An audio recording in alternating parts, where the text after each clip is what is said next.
Anthony Breznican is an American journalist and a novelist. He's the senior staff writer for Entertainment Weekly. And he tells the story about his college days when he was having some very difficult times. He felt his future was just dark. He wrote this, I was struggling, I was lonely, dealing with a lot of broken pieces and not adjusting well. It was easy to feel hopeless. One span was especially bad. So walking out of my dorm room, I heard some familiar music. The question, "Won't you be my neighbor?" He said the TV was blaring in an empty common room, and Mr. Rogers was there asking me what I do with the mad I feel. And he writes, I had lots to spare and still do. He remembered back on his days of watching Mr. Rogers, and he also grew up in Pittsburgh, where Mr. Rogers was from. He writes of that day, it feels silly to say, it felt silly then, but I stood mesmerized. His show felt like a cool hand on a hot head, and I left feeling better.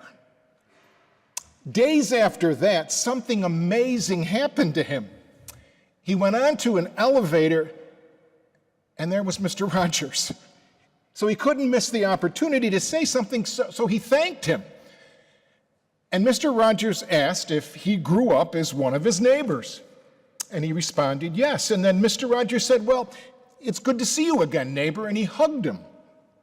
They chatted for a moment, and when Mr. Rogers started to leave, Breznican said to him that when he really needed it, he rediscovered the magic of the world that Rogers had created. So he just thanked him for that magic world. And what happened next was so very unique. Mr. Rogers paused.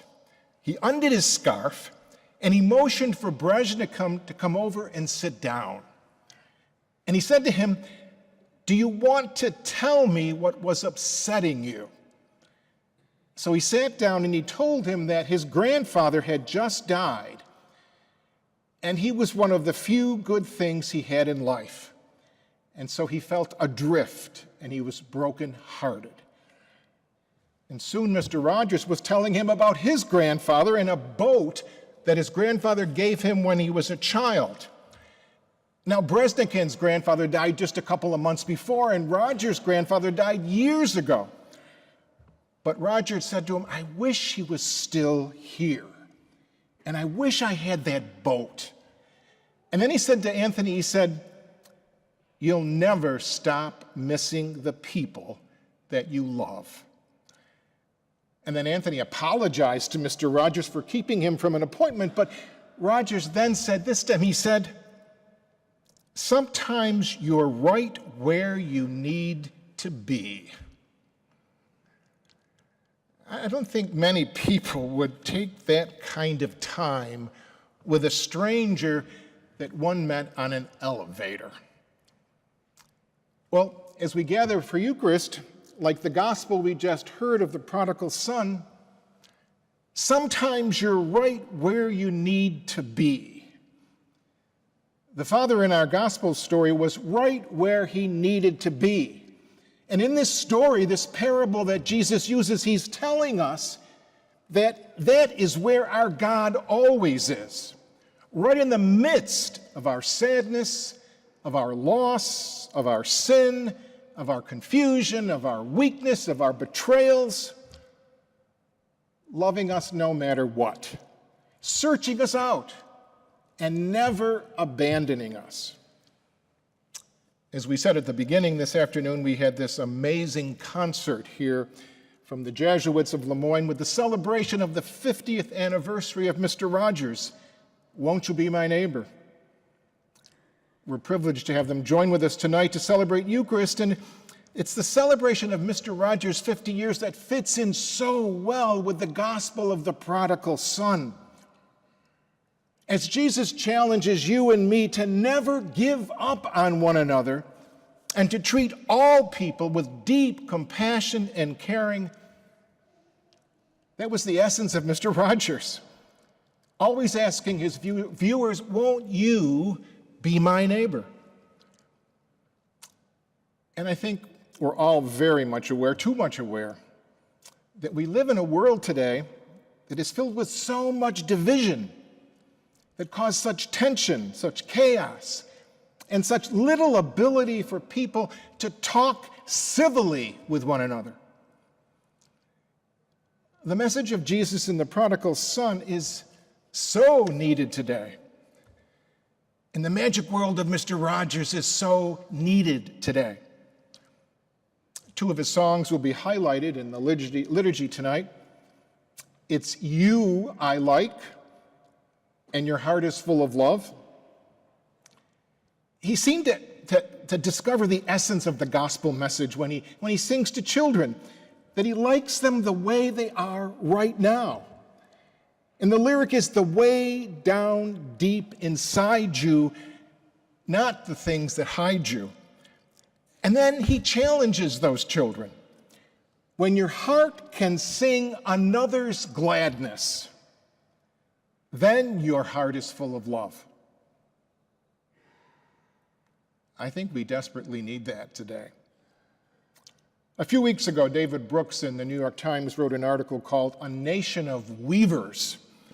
And he wrote about the different kinds of pain that share a common thread today. Our lack of healthy connection to each other, our inability to see the full dignity of each other, which results in a culture of fear and distrust and tribalism and shaming and strife. And he wrote about a project around the country called Weave, the social fabric project. The core idea is that social isolation is the problem underlying a lot of other problems, and that this problem is being solved by people around the country at the local level who are building community in small ways and weaving the social fabric. And he writes about the moral problem that we face in our country today when we stereotype, when we abuse, when we impugn motives, and when we lie about each other.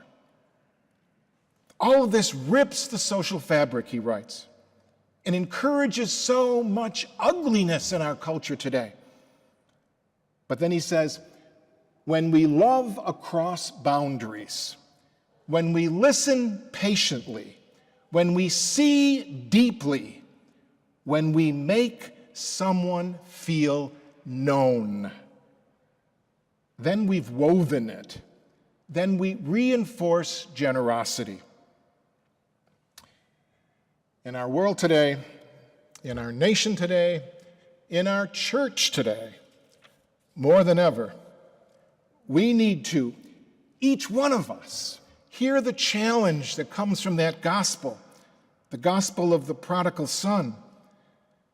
And like that young Anthony Bresnikon, we so desperately need to rediscover the world, the magic world of Mr. Rogers.